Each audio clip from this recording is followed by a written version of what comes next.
everyone, and welcome back to my channel. I am Angelique, a licensed insurance representative. I am licensed in health insurance. Also, I am licensed in life insurance. And so today I'm going to explain some tips and good advice for what you need to do when you are studying to get your license. So, there are a few steps that you have to complete. With the licensing process, there's about 4 or 5 steps.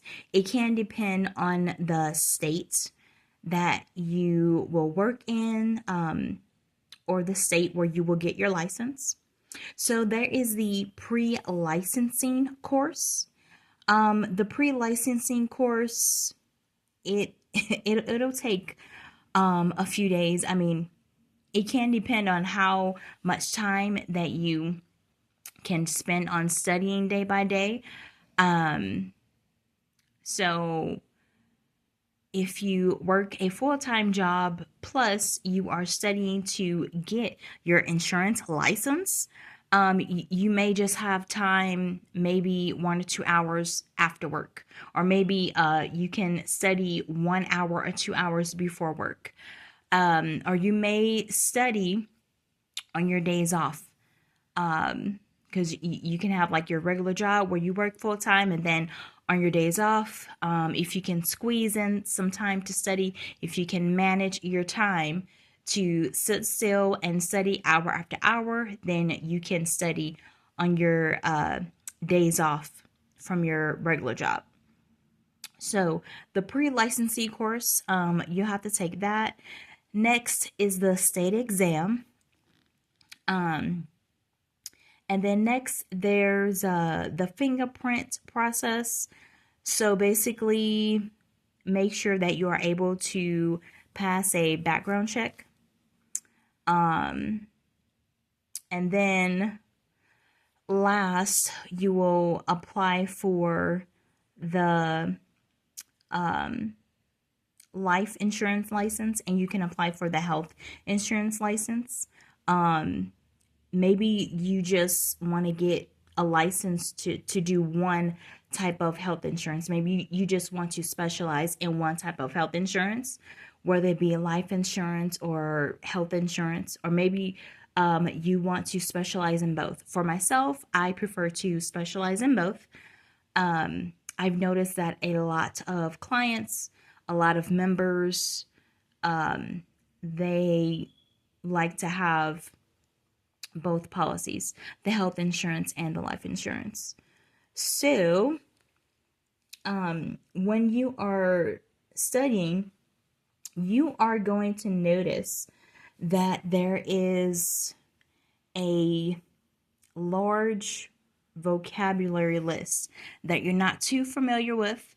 Overall, I'll just kind of talk about the health insurance portion. So studying for the health insurance, there's like 75 vocabulary words and possibly more. So you'll have to remember those words.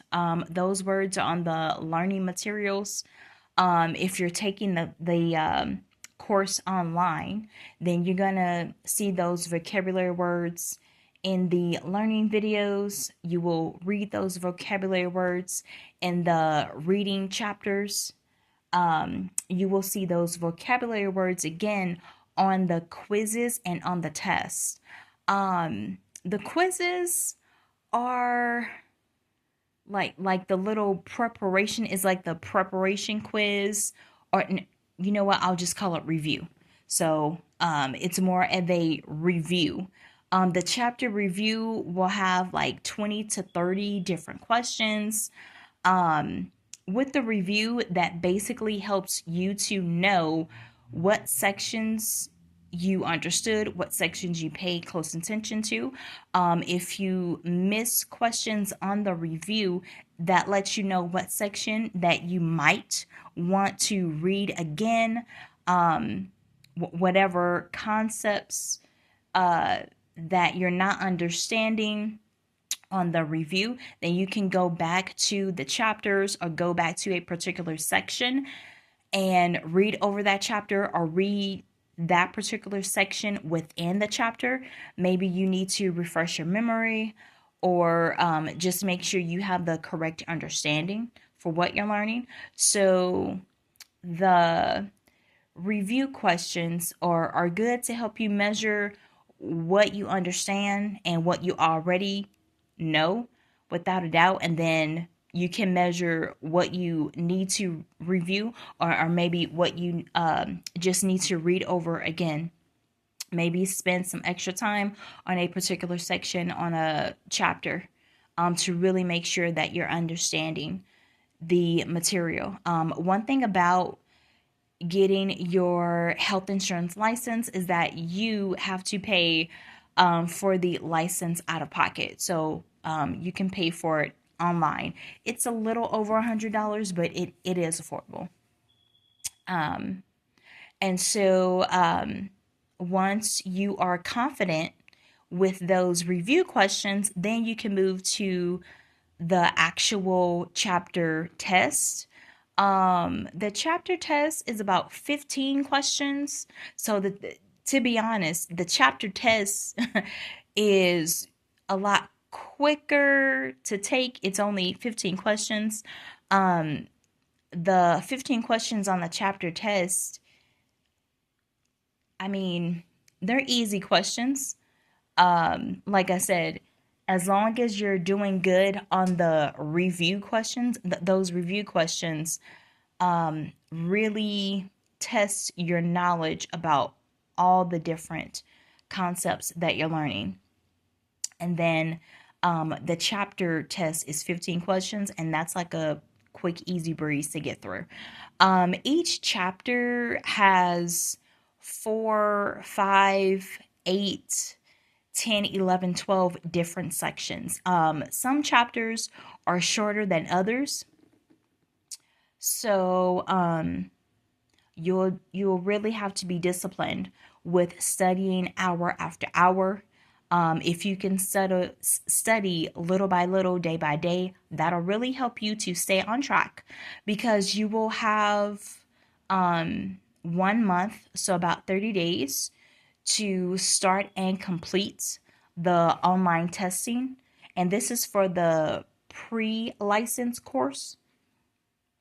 So if you're studying little by little, day by day, you will stay on track and you can stay motivated knowing that once you start, you're actually going to finish. So when you're studying the paragraphs and reading the material, you will notice that certain concepts are repetitive.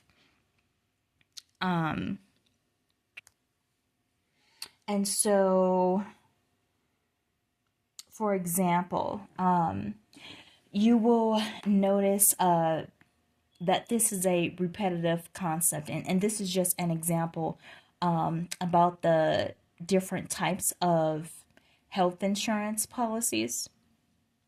And you might be aware of this already if you are a consumer and you or your family, your loved ones, or your friends might already have your own health insurance coverage.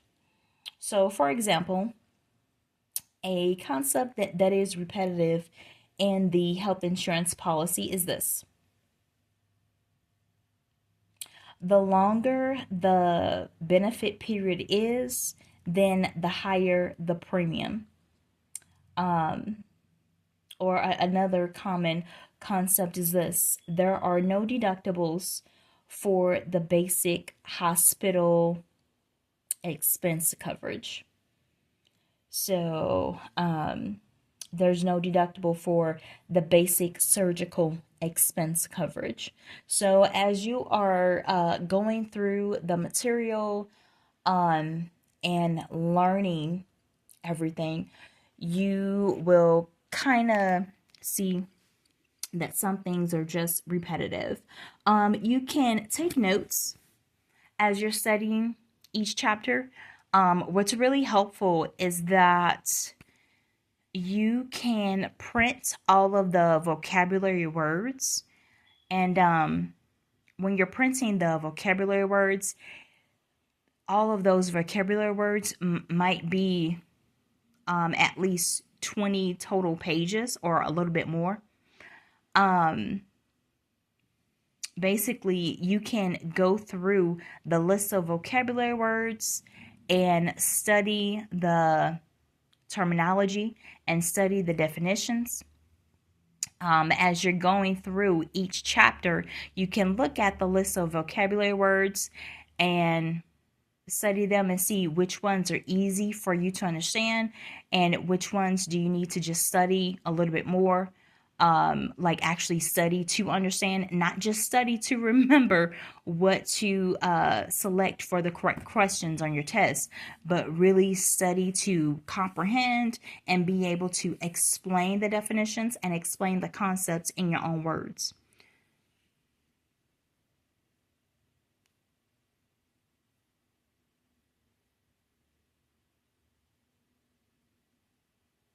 So, with the first chapter, you're going to learn a lot about the underwriting process. Basically, the underwriting process, as a licensed agent, you help with the underwriting process by collecting accurate information, or collecting um, the information as accurately as possible from your client, from your customer. So, um, everything that you learn about the occupation, the how many persons in the household, age. So you're collecting that and putting that on the application. And so that can help the underwriter to decide about how much the policy, or how much the premium should cost for the client. And then the underwriters, they basically have to look at the average cost of living in that city, the average cost of living in that state, the average cost of living in that particular neighborhood or in that zip code or in that county. So, you, the licensed representative, every piece of information that you put on the application, that really helps the underwriting process to go smooth the way that it should. So, with the health insurance, you're gonna learn about the hospital coverage, the surgical coverage, and medical coverage. You're also going to learn about the disability income. Um, there's individual disability income. Um, there is the group disability income. So, you will learn about the accidental death and dismemberment coverage, exactly what that is and what it means. You will learn about the long term care policy. Um, and there are different types of long term care. You will learn about group insurance. With the group insurance, it can be offered through an employer. Group insurance can also be offered through an association, such as a college or university, or through a union, through a trade organization. Um,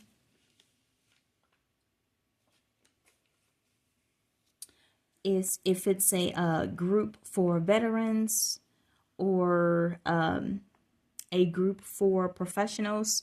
So if the group is based on persons who work in a certain occupation, whether it's construction workers or teachers or lawyers or doctors or hairstylists or barbers, whatever the association is based on, if it's a career association or a professional association, basically the persons within that association, they can become eligible to apply for the group health insurance.